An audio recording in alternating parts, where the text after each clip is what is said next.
Io penso, guardate, seriamente, che le prese in giro non dovrebbero trovare posto in quest'Aula.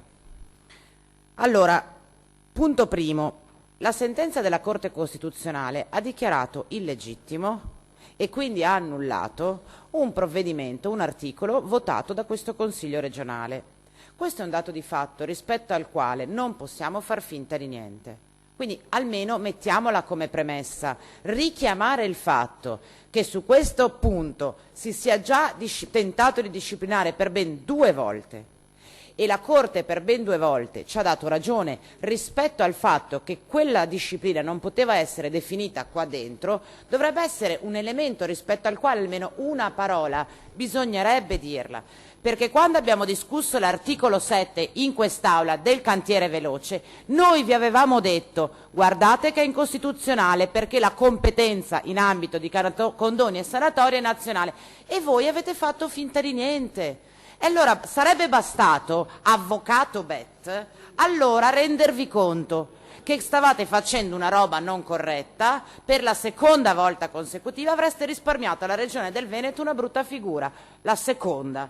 Quindi richiamare il fatto che ci state riproponendo per la terza volta, finalmente con lo strumento giusto, una norma sulla quale non potevate fare diversamente, per onestà intellettuale, andrebbe ammesso. Punto primo.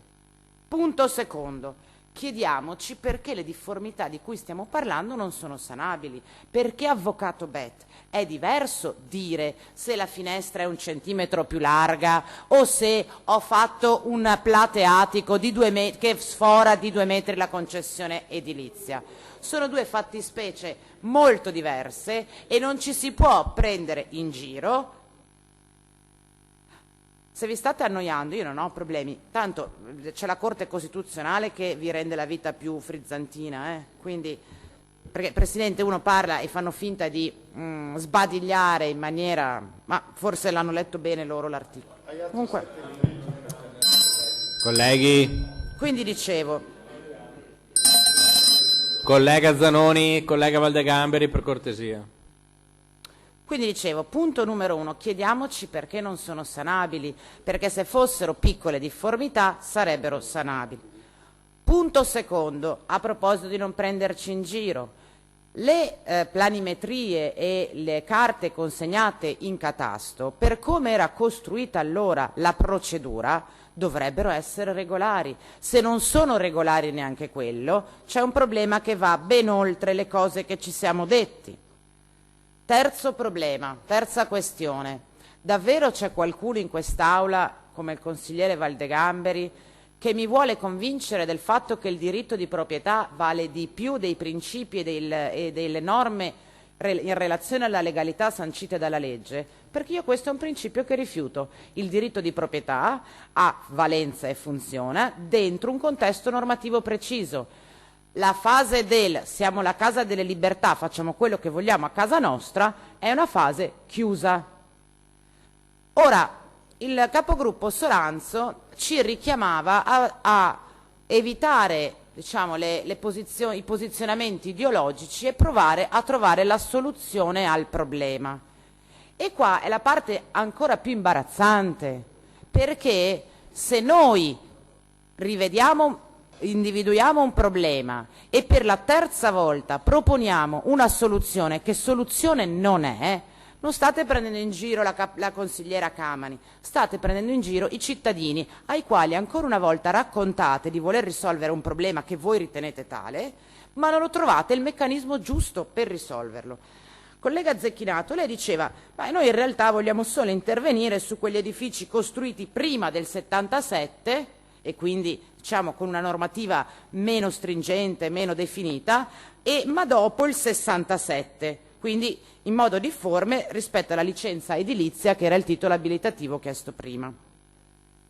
Rispetto a questa fattispecie, la sentenza del 2022 della Corte, oltre a dirci che non era nostra competenza esprimere orientamento sul punto, perché come sapete e come sa l'avvocato Bet, il condono prevede anche aspetti di natura penale che non stanno nella disponibilità della Regione, esatto, ma la Corte Costituzionale in quella sentenza non si è limitato a dirci non tocca a voi prendere questa decisione, ma su alcuni punti è entrato nel merito degli articoli che ha impugnato e dice, vado riassumendo, diciamo tre cose. La Corte dice: quella che voi ci proponete, ci avete proposto allora e ci riproponete di fatto oggi, si profila come una sanatoria implicita. Lo dice la Corte, non lo diciamo noi. Quindi vogliamo essere onesti? Voi state proponendo una sanatoria implicita. Starà al governo e al Parlamento, lo dice la Corte. Seconda cosa che dice la Corte dice che l'agibilità non può essere utilizzata come parametro, c'è scritto nella sentenza della Corte, quindi voi vi state riproponendo una soluzione, anche volendo seguirvi nella sanatoria implicita, non siete neanche capaci di farla, perché la Corte vi ha scritto nelle motivazioni con le quali vi ha detto intanto non dovevate farlo voi, semmai lo fa lo Stato, ma vi ha anche detto in ogni caso l'agibilità non può essere utilizzata come parametro per definire lo stato illegittimo. La Corte non dice che non lo può fare la Regione, dice che non si può fare. Il terzo principio... Colleghi, per cortesia. Il terzo principio è che la Corte, diciamo in qualche modo, a cui la Corte in qualche modo ci richiama, è che gli interventi a fin di bene, come li ha definiti il consigliere Soranzo, non sono ammissibili dalla normativa.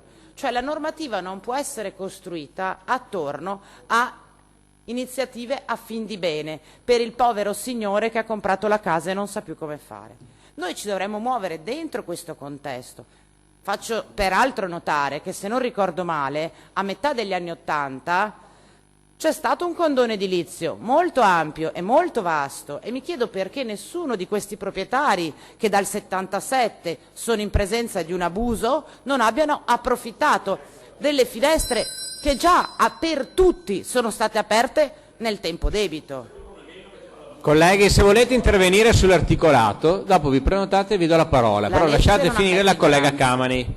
Quindi, e chiudo davvero, il problema di questa legge, di questo progetto di legge statale, quindi stiamo discutendo su un tema che sappiamo già, una volta che ve lo votate, arriva in Parlamento e finisce nel cassetto, quindi ci avete fatto già perdere 2 volte tempo approvando delle leggi regionali incostituzionali, adesso ci fate perdere ulteriormente tempo per approvare un progetto di legge statale che nessuno si filerà mai.